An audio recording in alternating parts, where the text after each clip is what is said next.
Hey, I'm JR, and on this season of Trail Mix, I'm gonna take you around, under, and through Arizona. Join me in my quest to see the best trails that Arizona has to offer, from the iconic spots to the hidden gems. Along the way, we'll be diving deep into what makes Arizona's trails some of the best in the world. So come on, let's take a hike.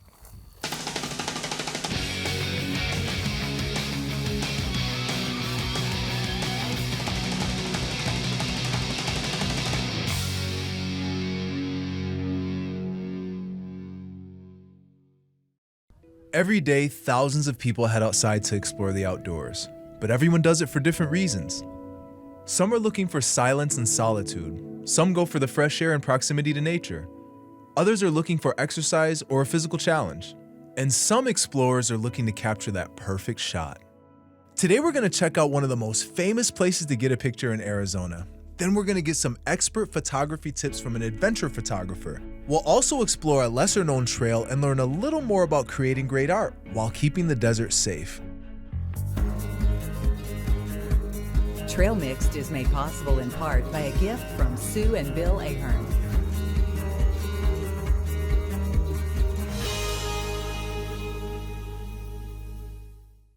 Additional support provided by SRP is staying ahead of the Valley's growing energy needs.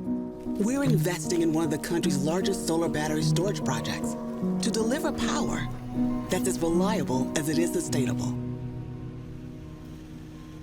Whitfield Nursery, proud to support Arizona PBS, a Valley tradition since 1946. Over 200 acres of Arizona-grown trees, citrus, and palms. Complete custom design and installation, and Whitfield Nursery still does the digging. WhitfieldNursery.com. Arizona, you never cease to amaze us. From your determination to your resiliency, both individually and as a community. Because of you, the Arizona Lottery can use its resources to help make our state stronger. From supporting small businesses to protecting Arizona's most vulnerable people and giving hope to future generations. Paving the way for a better tomorrow, for our better tomorrow. and by contributions to your PBS station from viewers like you. Thank you.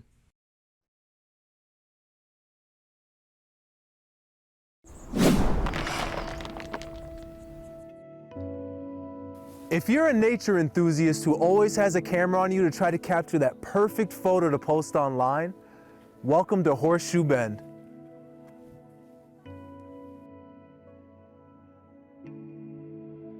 If you're located in the Phoenix area, Horseshoe Bend is quite a trek. It's about a 4-hour drive to get there and another 4 hours back. There's plenty of other amazing sights to see in Page, like the beautiful Antelope Canyon and the second largest man-made lake in the United States, Lake Powell. It'd be easy to fill up a whole weekend. Today we're exploring one of the most photographed spots in all of Arizona, Horseshoe Bend. So come on, let's take a hike.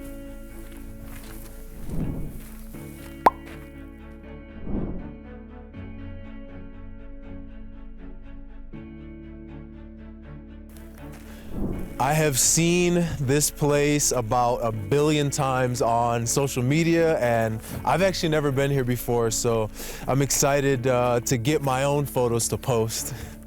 That view right there, like we haven't even hit the main spot, but I feel like that view right there is what people move to the Southwest for. This is by far the most picturesque. I mean, we're not even there yet. This is by far one of the most picturesque views that I've ever seen.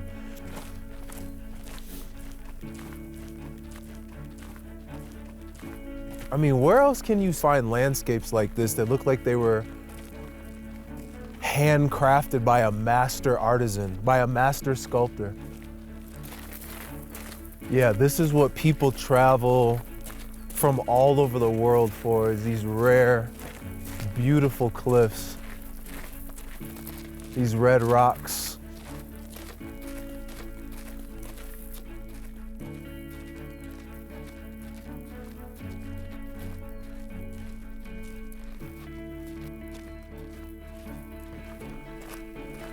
Oh yeah, this is selfie country for sure. I see people with their selfie sticks and people are posing, they're asking each other to take photos for each other. They're trading cameras to take photos for each other.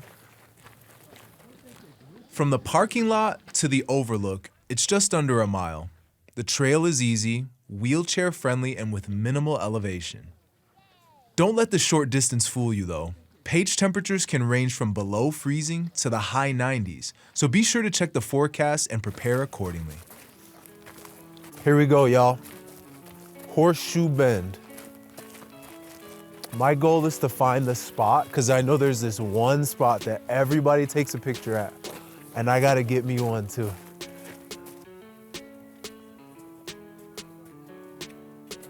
Oh, that's dizzying. It's like my it's like my eyes went into wide angle mode. I mean, that is unbelievable. I know it's a very cliched thing to say, oh, photos don't do it justice, but this is one of those moments where it's not even close.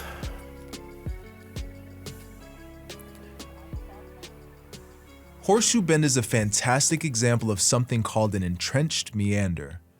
As rivers flow, they take the path of least resistance.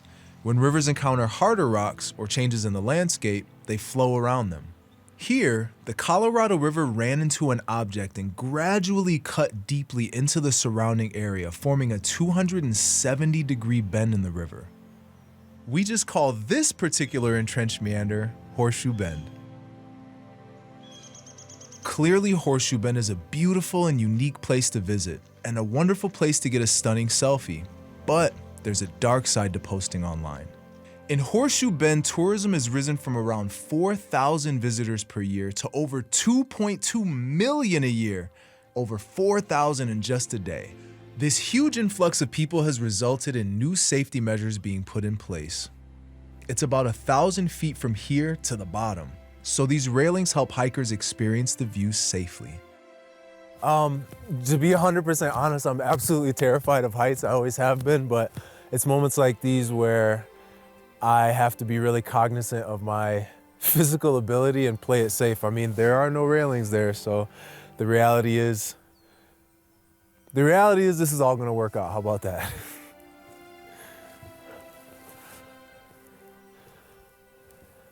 Do it for the photo. Oh my God.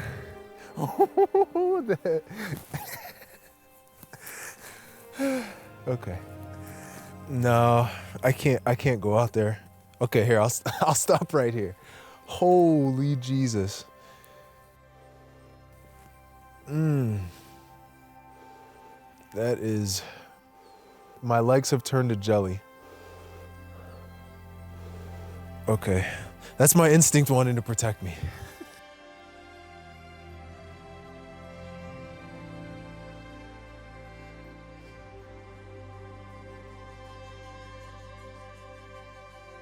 There's something about being this close to something so big and beautiful that it reminds you of how, one, short life is, because you think about how long this has been here and how long it's taken to carve this beautiful spot out, and two, how insignificant we are in the grand scheme of things.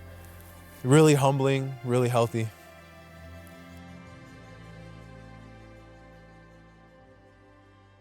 Capturing a beautiful shot while getting it safely is particularly important in locations like this. To help us out with that, today I'm chatting with Horseshoe Bend photography veteran, Kristen Marie. So my name is Kristen Marie. I am an adventure wedding photographer and an ultimate photographer. That sounds interesting. What does that mean? So I take photos of couples who are having non-traditional weddings, essentially. Instead of having a 300-person wedding, they decide to get married in the mountains or at places like this. Yeah. There's usually an adventurous element to it, so they go hiking or they go whitewater rafting, horseback riding. Anything that you want, they incorporate into the day of their wedding to make it more meaningful. So that's cool. You actually get to like be on adventure with them. Yeah. Part of my job is to go hiking with them and capture the story of what's happening throughout the day. So how often do you shoot at Horseshoe Bend or other areas like this? So because I am an adventure elopement photographer, pretty much all of the work that I do is at places like this, whether it's Horseshoe Bend, the Grand Canyon, Sedona, Colorado. People, when they hire me, they know that I shoot at epic locations. I come to Horseshoe Bend a couple times a year, but I travel all throughout the United States, and sometimes out of the country as well for my weddings. What's your favorite place in Arizona to shoot? So as far as weddings goes, I actually really love shooting in Page. And I'm not just saying that because we're doing this interview here. I love the variety that's in Page. Some of the best spots in all of the United States are in Page, Arizona, which is totally nuts. Like within minutes, you can go from Horseshoe Bend to Antelope Canyon to Lake Powell, and Lake Powell is so vast, there's so much to explore. What's the best time of day to shoot here specifically? The best time of day in general for any photographer is going to be during what they call golden hour. Most people have heard of this. It's pretty easy to guess. It's the hour after sunrise, the hour before sunset. Specifically at Horseshoe Bend, sunset is going to be better than sunrise because then you get that glow. What happens at sunrise is most of the time the sun is rising from the wrong direction. So when it's rising, there's a shadow, a stark line that goes across the wall, and it just means that you have to expose for the harsh shadows and the bright highlights, and that makes it really difficult. So even though sunset is a little bit busier, I generally say the lighting is better. You were mentioning getting close to the edge for the ultimate shot. Do you have any safety tips? Yes. So at places like this, Horseshoe Bend, the Grand Canyon, there's always going to be an element of risk just because this is a 1,000-foot drop. I get more nervous when I bring clients here and I have a conversation with them about the risks of taking photos here. You get a really beautiful, epic view, but you have to be aware of your surroundings at all times. You never want to walk backward toward the edge. You always want to know where the edge is. And Just hearing you say that made my legs turn to jello. Oh my God. And you know what? At the Grand Canyon, which I'm sure it's similar here, there are a number of fatalities every year. And you know what the number one reason for the fatalities? People taking photos of the canyon. Selfies. Yeah. Selfies. Oh, probably because they're going like that. They're Yeah. face backwards and just Face backwards. What a nightmare. They're doing it to try to impress their friends. And that's the last thing that you want to do is take your eyes off your feet. It is literally the last thing you want to do. It will be the last thing you want to do for sure. People, be careful.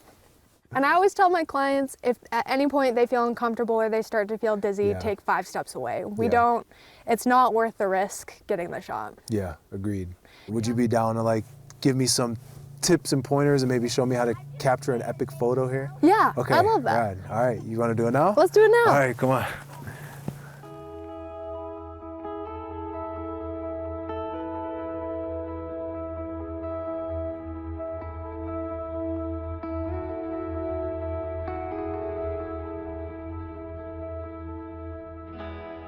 So the shutter is how long the lens stays open. Kind of like when you're blinking your eye, it's how long your eye lets in light before you close it again, capturing an image.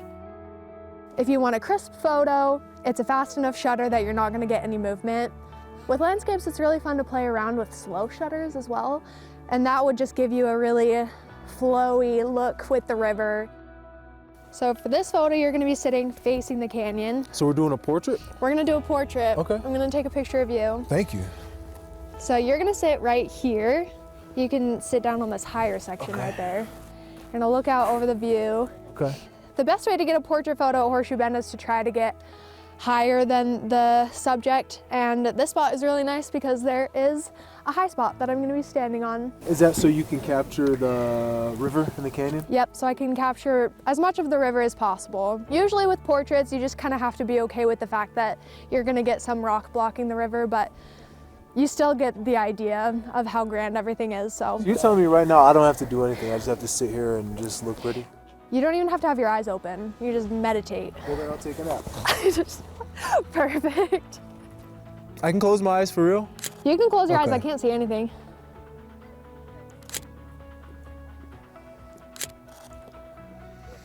Perfect.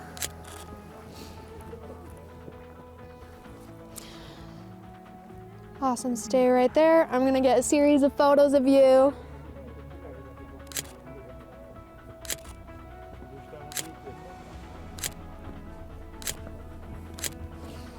Perfect. Have you seen those Instagram girls that hold their hands up in the air? Oh, like this? Yes.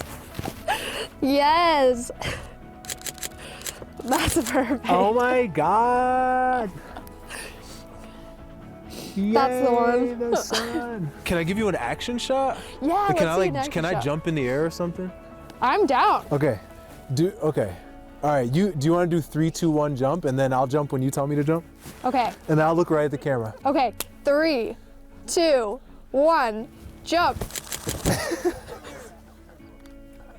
You jumped so high. Oh Really? my God. That was way scarier than it looked. What do you think? Oh, I got it. All right. Pretty cool. We got a lot. All right. I just kept going. I was kind of good with the first shot, but I was like, let's keep going. My favorite by far is the one where I am where I'm jumping with my little feet tucked up. Yes. You jumped so high. Awesome. After talking to Kristen, I was inspired to explore other trails that Page has to offer. I got my social media worthy picture at Horseshoe Bend, but I wanted to find something beautiful to photograph that was a little more tucked away. Tucked away in Page is a little trail with beautiful rocks, great views, and a hidden garden at the end. Welcome to the Hanging Garden Trail.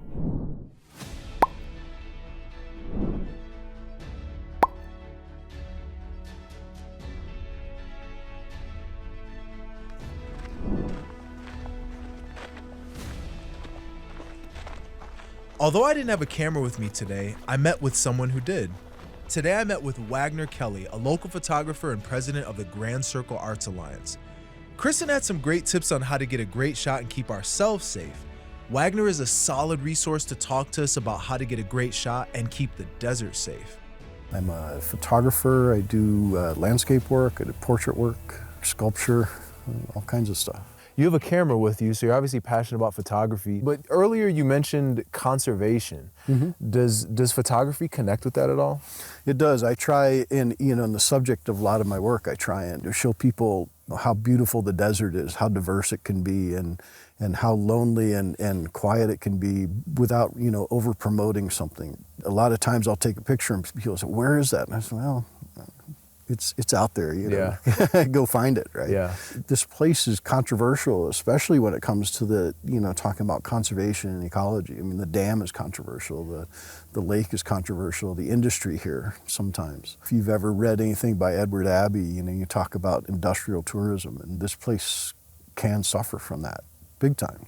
The desert's so delicate, and it's so dry, but there's just enough of everything for what's here. And you start messing with that a little bit, building ATV trails or something like that, and it starts to kind of tilt that balance one way or the other, and things get affected negatively pretty quickly.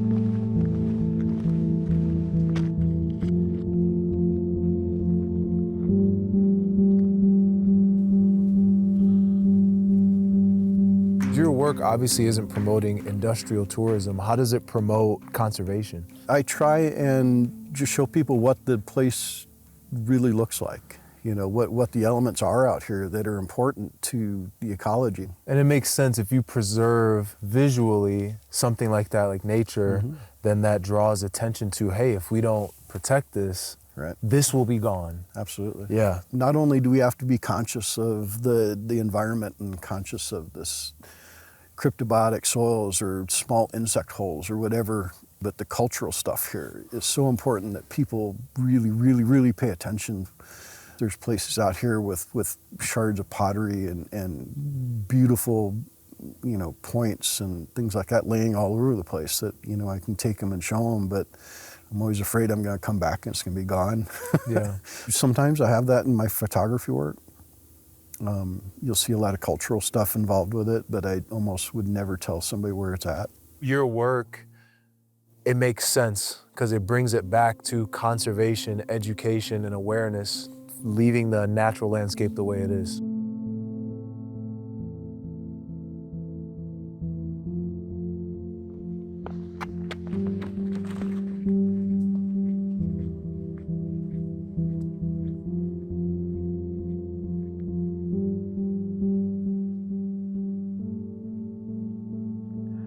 There's parts of this trail that are better marked than others. Like you can see here, there's a very smooth line of rocks, but it's not like most trails where there's a very defined dirt path. So to keep yourself safe and to stay on trail, just make sure you're keeping an eye out for the rock paths. I can see it's a little broken up, but it is here.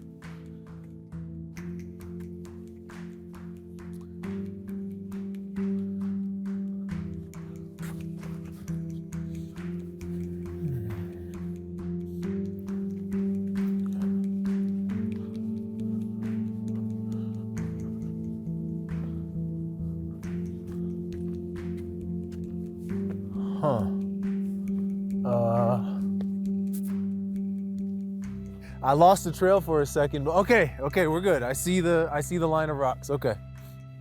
Shout out to the people who, whether it's people who live in the area or rangers who maintain this, because it does make it easier.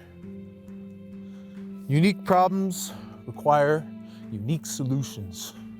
And a lot of times those unique solutions are just using your eyes and paying attention to your surroundings. Have you hiked the Hanging Garden Trail? I have. Yeah. I have a few times. What are some highlights we should look out for? It's really representative of this Navajo sandstone and this type of country, you know, the scrub that's out here. But you get around and you go around the corner and you run into the gardens hanging in there. And you know, this time of the year, they're not quite as beautiful. You know, things are kind of shut down and gone dormant. But in the summertime, you get out here in June and it's amazing. You know, the water dripping out of the rock and the ivies and the grasses and stuff. It's really a pretty place. And it's so accessible. You know, it's literally a 15-minute walk.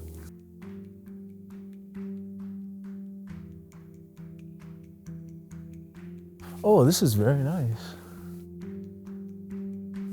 You can see the watermarks. It trickles down and creates this canopy of shade and moisture for these plants to thrive in.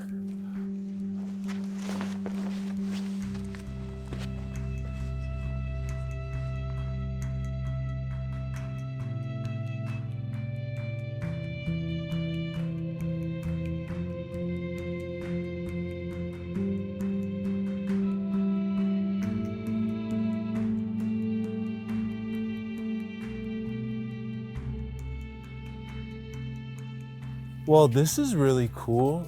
It is surprisingly green, and I understand why it's called the Hanging Gardens, because these plants are hanging. Look at this little guy right here. Reminds me of mistletoe. But, oh, and there's even roots that have gone their way through the rock. But this is a really rare experience. It just reminds me of how important adventuring and hiking is, because you never know what you're gonna find. I've been in the desert now 10 years and I've never seen plants like this, so yeah. Hiking will do that. Hiking will lead you to spots that are very rare and very exciting. And this is definitely new. I've actually never seen a plant like this in Arizona. I don't know if these are vines. They have these beautiful black stems. Cool. I would imagine in the summer too, this is a really nice place to kind of rest and maybe have a snack and get a bit of shade and then go back on that rocky trail. But this is really special. These stems are jet black. I've never seen a plant like this in my life. In the desert, water sources are rare and vitally important. In stark contrast to the surrounding red rock of the Colorado Plateau, streams and springs support small areas of verdant vegetation. One type of spring-supported plant community are hanging gardens. Hanging gardens form in places that are cooler and wetter than the rest of the desert, often in vertical alcoves along the cliffs. Winter precipitation flows down through the porous stone, seeping out sides of the cliff and allowing a wide variety of plants to thrive directly on the rock. Hanging gardens are diverse places where many species of plants thrive, including ferns, lilies, sedges, and orchids. These beautiful oases are extremely delicate. Take plenty of pictures, but be careful not to disturb the fragile plants and stay on the marked trails.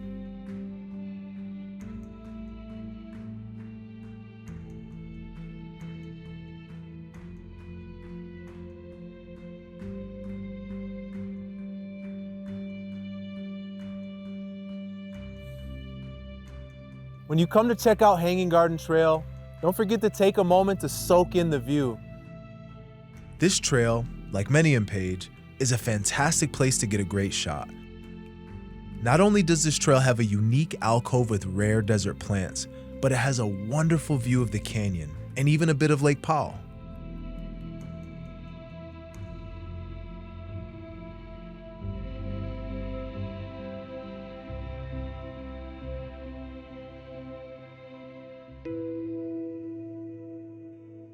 While it's important to put energy into getting the perfect shot, just don't forget to be present. Don't forget to be here right now, enjoying the vista. I'm extremely fortunate to have spent the day absorbing one of Arizona's most beautiful, stunning natural landscapes. I really hope you enjoyed hiking with me today. I'll catch you on the next trail.